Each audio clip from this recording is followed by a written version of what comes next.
Hello दोस्तों, नमस्कार। मैं हूं पंडित अवनीश दुबे और आप सभी देख रहे हैं आपका अपना यूट्यूब चैनल हिंदू हृदय को। दोस्तों, आज मैं आप सभी को बताऊंगा अर्जुन ने महाभारत युद्ध में युधिष्ठिर को मारने के लिए आखिर क्यों उठाई थी तलवार। जी हाँ दोस्तों, महर्षि वेदव्यास द्वारा रचित महाभारत एक बहुत ही विस्तृत ग्रंथ है जिसमें अनेकों अनेक कहानियां हैं। तो आम जन इसमें से कई कहानी और कई प्रसंगों से अवगत है, लेकिन बहुतों इस कहानी को नहीं जानते हैं। तो आज हम आपको महाभारत का एक ऐसा प्रसंग बताने जा रहे हैं जब अर्जुन ने अपने ज्येष्ठ भ्राता युधिष्ठिर को मारने के लिए हथियार उठाए थे। तो आइए जानते हैं आखिर अर्जुन ने ऐसा क्यों किया और इसका परिणाम क्या निकला। दोस्तों, महाभारत काल की यह कथा हमें वह समय याद कराती है जब कुरुक्षेत्र युद्ध चल रहा था। यह युद्ध का 17वां दिन था और राजकुमार युधिष्ठिर तथा कर्ण के बीच युद्ध हो रहा था। सभी को इस युद्ध से बेहद उम्मीदें थी। तभी शस्त्र विद्या में माहिर रहे कर्ण ने युधिष्ठिर पर जोरदार हमला कर दिया।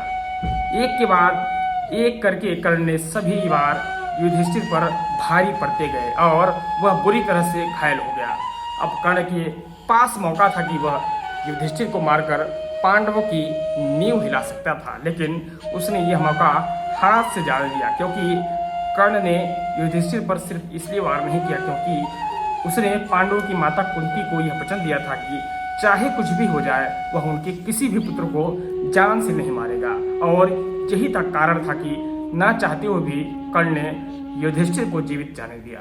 दोस्तों, अब अनुज, नकुल तथा सहदेव ने अपने ज्येष्ठ भ्राता राजकुमार युधिष्ठिर की यह हालत देखी तो शीघ्र ही उन्हें तंबू में ले गए, जहां उनकी मरहम पट्टी के इंतजाम पूरे किए गए। जब तीनों भाई तंबू में थे, बाकी दो भाई अर्जुन तथा भीम अभी भी युद्ध के क्षेत्र में शत्रुओं की सेना से संघर्ष कर रहे थे। अचानक ही अर्जुन को राजकुमार युधिष्ठिर की अनुपस्थिति का एहसास हुआ और उन्होंने भीम से अपने बड़े भाई के बारे में पूछताछ की। तभी भीम ने बताया कि किस तरह से कर्ण तथा युधिष्ठिर के बीच में द्वंद्व युद्ध में भ्राता युधिष्ठिर घायल हो गए हैं, जिसके बाद उन्हें विश्राम करने के लिए ले जाया गया है। तभी भीम ने अर्जुन से कहा कि वह शत्रुओं को अकेले ही संभाल लेंगे और अर्जुन से आग्रह किया कि वे भ्राता युधिष्ठिर के पास जाए और उनके स्वास्थ्य का ब्यौरा ले। आज्ञानुसार राजकुमार अर्जुन तब तंबू की ओर चले, जहां युधिष्ठिर घायल अवस्था में पीड़ा से जूझ रहे थे। तंबू में लेटे हुए युधिष्ठिर ने अचानक ही अपनी अनुज की अपनी ओर आते हुए देखा। अर्जुन को देख उनकी खुशियों का ठिकाना नहीं रहा। वह समझ गए थे कि ना हो अर्जुन युद्ध में कर्ण पर विजय प्राप्त करके ही हमारे पास खुशखबरी लेकर आ रहा है। वह अंदर जैसे ही आए, वह बेहद गर्व महसूस कर रहे थे कि उनकी इस हालत के लिए जिम्मेदार व्यक्ति को उनके अनुज ने दंड दे दिया है और अवश्य ही अर्जुन ने कर्ण को मार दिया है। तभी युधिष्ठिर सत्य से अनजान थे। तंबू में प्रवेश करते ही अर्जुन ने ज्येष्ठ भ्राता को प्रणाम किया और उनके स्वास्थ्य के बारे में पूछा, लेकिन इससे ज़्यादा तो युधिष्ठिर इस बात को सुनने के लिए ज़्यादा उत्तेजित हो रहे थे कि अर्जुन ने कर्ण को मारा या नहीं। लेकिन तभी राजकुमार अर्जुन द्वारा वहां आने का असली कारण व्यक्त किया गया। उन्होंने बताया कि कैसे भीम ने युधिष्ठिर के घायल होने की खबर सुनाई, जिसके बाद वह दौड़े दौड़े उनकी स्थिति का ब्यौरा लेने आ गए हैं। अर्जुन के मुख से सच्चाई सुनते ही युधिष्ठिर अपना आपा खो बैठे। वह सच उनकी भावनाओं को ठेस पहुंचा रही थी। उन्हें ऐसा महसूस हो रहा था कि कोई उनके सम्मान को तीर के समान चीरता हुआ जा रहा है। वे बेहद क्रोधित हो उठे और बोले, तुम यहाँ केवल मेरे घावों के बारे में पूछने आए हो या फिर उन्हें कुरेदने आए हो? तुम किस प्रकार से अनुज हो जो अब तक अपने ज्येष्ठ भ्राता के अपमान का बदला नहीं ले सके?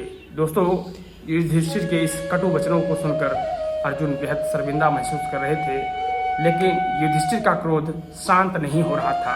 वे आगे बोले, यदि तुम मेरे लिए इतना भी नहीं कर सकते हो तो तुम्हारे इस गांडीव अस्त्र का कोई लाभ नहीं है। इसे उतार कर फेंक दो। अपने प्रिय गांडीव अस्त्र की निंदा सुनते ही अर्जुन के मुख पर निराशा वाले भाव पल में ही क्रोध के साथ बदल गए। वह संसार में किसी भी प्रकार की निंदा सुन सकते हैं, लेकिन उनकी गांडीव के बारे में कोई भी अपशब्द बोले उन्हें यह बर्दाश्त नहीं था। दरअसल अर्जुन द्वारा दिए गए एक वचन का हिस्सा ही था, जिसके अनुसार कोई भी अपना या पराया व्यक्ति उनके पवित्र एवं प्रिय गांडीव अस्त्र के बारे में बुरे वचन बोलेगा तो उसे उनका सिर कलम कर देंगे। यही कारण था कि युधिष्ठिर द्वारा गांडीव की निंदा करते ही अर्जुन ने अगले ही पल अपना गांडीव उठाया और क्रोध भरी आंखों से युधिष्ठिर को मारने के लिए आगे बढ़े। तभी श्री कृष्ण वहां पहुंचते हैं और अर्जुन के इस व्यवहार को देखते उन्हें रुकने की आज्ञा देते हैं। श्री कृष्ण राजकुमार अर्जुन का यह स्वरूप देखकर बेहद अचंभित हुए।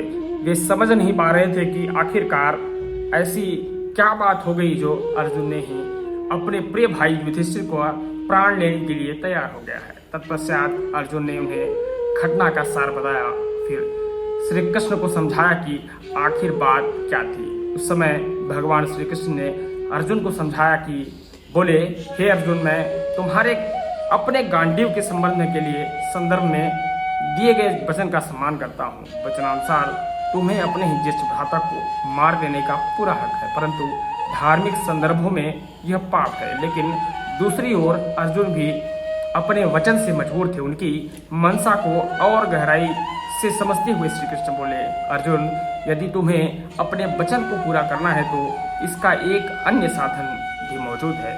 माना जाता है कि अपने से बड़ों का अनादर करना उन्हें मृत्यु दंड देने के समान होता है। यदि अभी तुम अपने ज्येष्ठ भ्राता का अपमान करो तो तुम्हारे वचन भी पूरे हो जाएंगे।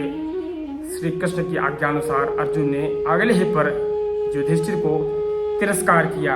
अपने द्वारा किए गए इस अनादर को अर्जुन सहन नहीं कर सके और वह इस बार अपने ही प्राण लेने के लिए उन्होंने अपनी तलवार उठा ली। लेकिन भगवान कृष्ण ने उन्हें ऐसा करने से रोक दिया। उन्होंने अर्जुन को बताया कि कैसे खुद के प्राणों का अंत करना यानी आत्महत्या करना शास्त्रों में अधर्म माना जाता है और पांडवों द्वारा अधर्म के मार्ग पर चलना बहुत ही बड़ा पाप एवं अन्याय साबित होगा। इसलिए उन्हें धर्म का मार्ग चुनना चाहिए। इसलिए इसके साथ ही श्री कृष्ण ने कहा कि आत्म प्रशंसा आत्मघात के समकक्ष, इसलिए तुम दूसरे के सम्मुख अपनी वीरता की खुलकर तारीफ करो, जिससे तुम्हारा वचन पूरा हो जाएगा। श्री कृष्ण के इस वचनों को सुन धीरे धीरे राजकुमार अर्जुन का क्रोध शांत हुआ और उन्होंने खुद के सिर पर रखी उस तलवार को नीचे उतारकर फेंक दिया। इस प्रकार भगवान श्री कृष्ण के निर्देश से राजकुमार अर्जुन का वचन पूरा हुआ और साथ ही वह किसी भी प्रकार का अधर्म करने से बच गए। दोस्तों, इस वीडियो में इतना ही। उम्मीद है ये वीडियो आप सभी को जरूर पसंद आया होगा और पसंद आया होगा तो कृपया इस वीडियो को अपने सभी सगे संबंधी और रिश्तेदारों तक अवश्य शेयर करें। जय जय श्री कृष्ण।